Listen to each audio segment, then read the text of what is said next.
ഈ വീഡിയോ എടുക്കുന്നതിന് എനിക്ക് രണ്ട് ഉദ്ദേശമാണുള്ളത്. ഒന്ന്, സാംസങ് ഗാലക്സി S23 അൾട്രയുടെ ഫ്രണ്ട് ക്യാമറയിൽ പോർട്രേറ്റ് മോഡിൽ വീഡിയോ എടുത്താൽ എങ്ങനെയുണ്ട്, എത്രത്തോളമാണ് ആ ഒരു ബൊക്കെ എഫക്റ്റും കാര്യങ്ങളൊക്കെ, എഡ്ജ് ഡിറ്റക്ഷനൊക്കെ, ഇതൊക്കെ അറിയാൻ വേണ്ടിയിട്ടും.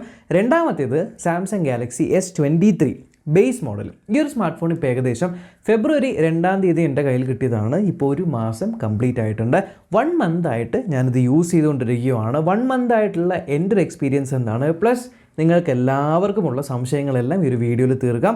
ആൻഡ് ഒരു കാര്യം ഞാൻ ആദ്യമേ പറഞ്ഞേക്കാം, ഞാൻ ഇതിനു മുന്നേ യൂസ് ചെയ്തുകൊണ്ടിരുന്ന സ്മാർട്ട് ഫോൺ എന്ന് പറയുന്നത് സാംസങ് ഗാലക്സി S22 പ്ലസ് ആയിരുന്നു. യെസ്, സ്വാഭാവികമായിട്ടും നിങ്ങൾക്ക് വരുന്നൊരു ചോദ്യമായിരിക്കും, ഒരു പ്ലസ് സൈസ് ഫോണിൽ നിന്നും ഒരു ബേസ് വേരിയൻറ്റ്, ഒരു കുട്ടി 6.1 ഇഞ്ചിൻ്റെ ഫോണിലേക്ക് വന്നപ്പോൾ എന്താണ് നിങ്ങൾക്ക് പോസിറ്റീവായിട്ട് തോന്നിയത്, എന്താണ് നിങ്ങൾക്ക് കുറച്ചുകൂടി നല്ലതായിരുന്നേനെ എന്ന് തോന്നിയത് എന്നുള്ള കാര്യങ്ങൾ ഈ ഒരു വീഡിയോയിൽ കവർ ചെയ്യാം.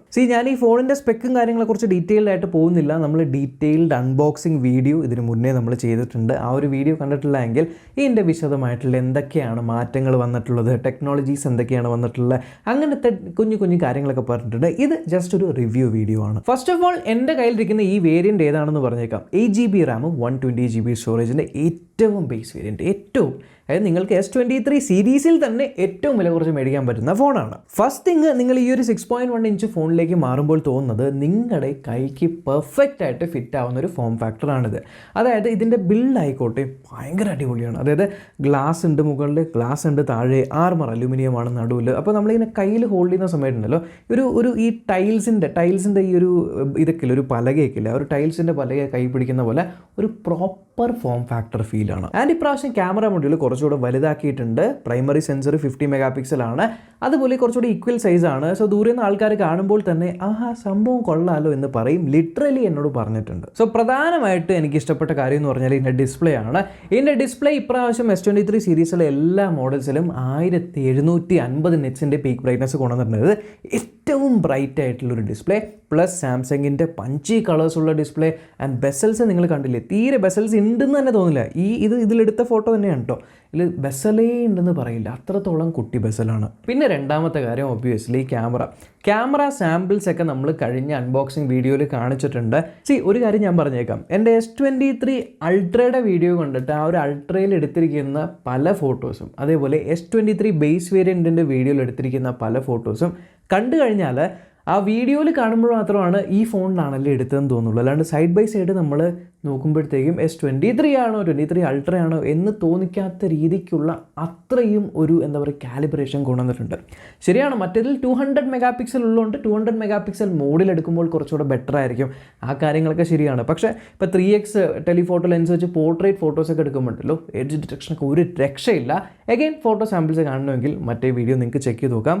ബട്ട് ഓവറോൾ നിങ്ങളൊരു ക്യാമറയ്ക്ക് വേണ്ടിയാണ്, വീഡിയോ എടുക്കാൻ വേണ്ടിയാണ്, ഫോട്ടോ എടുക്കാൻ വേണ്ടിയാണ് എടുത്തു കഴിഞ്ഞാൽ ഇതേപോലെ തന്നെ, ഇത് ഡയറക്റ്റ് എഡിറ്റ് ചെയ്യാത്ത ഫോട്ടോ ആണ് കേട്ടോ, ഡയറക്റ്റ് ഇതിൽ നിന്ന് എടുത്ത് ഇതേപോലത്തെ ഫോട്ടോസൊക്കെ നിങ്ങൾക്ക് എടുക്കണമെങ്കിൽ definitely go for it. By the way, വീഡിയോയിലും 8K 30 FPS വീഡിയോ എടുക്കാൻ പറ്റും ഇതിനകത്ത്.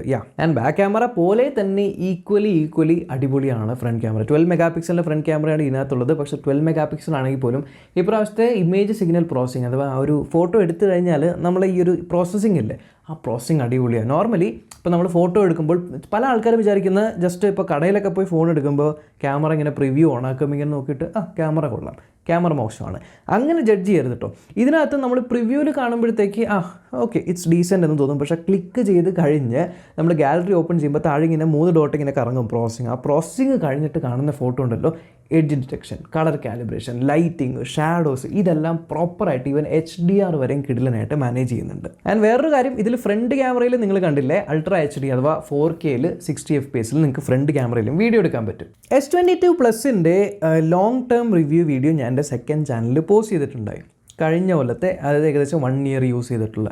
അപ്പോൾ ആ ഒരു റിവ്യൂ വീഡിയോ നിങ്ങൾ കണ്ടിട്ടില്ല എങ്കിൽ അതിൽ ഞാൻ പ്രധാനമായിട്ടും എടുത്തു പറഞ്ഞ കാര്യമാണ്, ഇനിഷ്യലി ആ ഫോണിൽ ആപ്ലിക്കേഷൻസ് ഒന്നും ഇല്ല, നോർമലി യൂസ് ചെയ്ത് വരുമ്പോഴത്തേക്ക് അത്യാവശ്യം നല്ലൊരു പ്രോസസ്സിംഗ് പവറൊക്കെ ഉണ്ടായി. പക്ഷേ കാലക്രമേണ യൂസ് ചെയ്തത്, അതായത് ഏകദേശം ഒരു 1 മന്ത് ഒക്കെ യൂസ് ചെയ്ത് ആപ്ലിക്കേഷൻസൊക്കെ ഇൻസ്റ്റാൾ ചെയ്ത് ഫോട്ടോസൊക്കെ എടുത്ത് വരുമ്പോഴത്തേക്കും ആപ്ലിക്കേഷൻ സ്വിച്ച് ചെയ്യുമ്പോൾ ചെറിയ രീതിയിലുള്ള സ്റ്റട്ടറിങ്, ഇപ്പോൾ ഇൻസ്റ്റാഗ്രാം എടുക്കുമ്പോൾ ചെറിയ രീതിയിൽ സ്റ്റട്ടറിങ് കാര്യങ്ങളൊക്കെ അനുഭവപ്പെട്ടിരുന്നു എന്ന് പറഞ്ഞു. പക്ഷേ ഇപ്രാവശ്യം surprisingly Snapdragon 8 Gen 2 processor custom made for Galaxy ആയതുകൊണ്ടാണോ എന്ന് എനിക്കറിയില്ല, ഇതുവരെയും ഏകദേശം 55 GB ഇതിനകത്ത് ഫില്ലായി. ഇതുവരെയും ഒരു ലാഗും എനിക്ക് അനുഭവപ്പെട്ടിട്ടില്ല. കിട്ടിയ അന്ന് എന്തായിരുന്നു പെർഫോമൻസ്, ആ സെയിം പെർഫോമൻസ് ഇപ്പോഴും കിട്ടുന്നുണ്ട്. ഹീറ്റിംഗ് ഉണ്ടോ എന്ന് പല ആൾക്കാരും ചോദിക്കുന്നുണ്ട്. നിങ്ങൾ ഈ ഒരു 8K 30 FPS പ്രൊലോങ്ഡ് ഒരു 5 മിനിറ്റൊക്കെ വീഡിയോ എടുക്കുമ്പോൾ ഈ ഒരു ഭാഗത്തായിട്ട് നിങ്ങൾക്കൊരു വാംത്ത് ഫീൽ ചെയ്യും. അല്ലാതെ 4K എടുക്കുമ്പോഴും ഈ ഒരു ഭാഗത്തായിട്ട് വാംത്ത് ഫീൽ ചെയ്യും. ഇപ്പോൾ ഗെയിം ആണെങ്കിൽ ഇപ്പോൾ ജെൻഷൻ ഇമ്പാക്റ്റ് പോലെയുള്ള ഗെയിംസ് കളിക്കുമ്പോഴും ഇവിടെ ചെറുതായിട്ട് ഈ ഒരു ചെറിയ വാംത്ത് ഫീൽ ചെയ്യും. ഹീറ്റ് എന്ന് പറയാൻ പറ്റില്ല, കാരണം ഇവിടെ ആയിരിക്കും പ്രോസർ ഇരിക്കുന്നത് എന്നുള്ളതുകൊണ്ട് ഇവിടെ ചെറിയൊരു വാംത്ത് ഫീൽ ചെയ്യും. അല്ലാത്ത പക്ഷം ഇതിനകത്ത് ഹീറ്റിംഗ് ഇഷ്യൂ എന്ന് പറയാനായിട്ട് ഒന്നും തന്നെ ഇല്ല. ആൻഡ് എൻ്റെ ഫ്രണ്ടിൽ വന്നിരിക്കുന്നത് Gorilla Glass Victus 2 പ്രൊട്ടക്ഷനാണ്. ഏറ്റവും ലേറ്റസ്റ്റ് ആയിട്ട് Gorilla Glassൻ്റെ കയ്യിൽ നിന്ന് വന്നിരിക്കുന്നത്. ആൻഡ് നിങ്ങൾക്ക് ഇവിടെ കാണാൻ പറ്റും ഒരു സ്ക്രാച്ച് പോലും ഇല്ല എന്നൊക്കെ വേണമെങ്കിൽ നിങ്ങളെ പറഞ്ഞ് പറ്റിക്കാം. പക്ഷേ ആക്ച്വലി ഇതിൻ്റെ മുകളിൽ ഞാൻ സ്ക്രീൻ ഗാർഡ് ഒട്ടിച്ചേക്കുവാണ്. എന്തൊക്കെ Victus 2 ആണ്, Victus Plus എന്നൊക്കെ പറഞ്ഞു കഴിഞ്ഞാലും ഗ്ലാസ് ഇസ് ഗ്ലാസ്. ആൻഡ് നിങ്ങൾ പോക്കറ്റിൽ താക്കോലും അതും ഇതൊക്കെ ഇട്ടിട്ട് ഫോണിട്ട് നടക്കുമ്പോൾ എന്തായാലും വരെയും ചെറിയ പോറലും കാര്യങ്ങളൊക്കെ എന്തായാലും വരും യൂസ് ചെയ്യുമ്പോൾ. സോ ബെറ്റർ നിങ്ങളൊരു ടെമ്പേർഡ് ഗ്ലാസ് യൂസ് ചെയ്യുക. അല്ലാതെ നിങ്ങൾക്ക് റിസ്ക് എടുക്കണം എന്നുണ്ടെങ്കിൽ റിസ്ക് എടുത്തോളൂ. ഏറ്റവും കൂടുതൽ ആൾക്കാർ ചോദിക്കുന്ന ചോദ്യം, ഒരു S22 Plus പോലെയുള്ള കുറച്ചുകൂടെ വലിയ സൈസ് ബാറ്ററിയുള്ള ഫോണിൽ നിന്നും 3900 mAh ഉള്ള ബാറ്ററിയുള്ള ഈ ഒരു ഫോണിലേക്ക് വന്നപ്പോൾ ബാറ്ററി ബാക്കപ്പ് മോശമായോ എന്ന് സത്യം പറഞ്ഞാൽ ഇംപ്രസീവാണ്. ഇംപ്രസീവ് എന്ന് പറഞ്ഞാൽ ഞാൻ ഈ ഒരു സൈസിലുള്ള ഫോണിൽ നിന്നും പ്രതീക്ഷിക്കുന്നതിലും കൂടുതൽ ബാറ്ററി ബാക്കപ്പ്, അതായത് ഏകദേശം 1 year ആയിട്ട് ഞാൻ യൂസ് ചെയ്തുകൊണ്ടിരിക്കുന്ന എൻ്റെ S22 Plusൽ ഇപ്പോൾ എത്രയാണോ ബാറ്ററി ബാക്കപ്പ് കിട്ടുന്നത് 1 yearന് ശേഷം, അതേ ഒരു ബാറ്ററി ബാക്കപ്പ് എനിക്കിത് 1 day ഫുള്ളും കിട്ടുന്നുണ്ട്.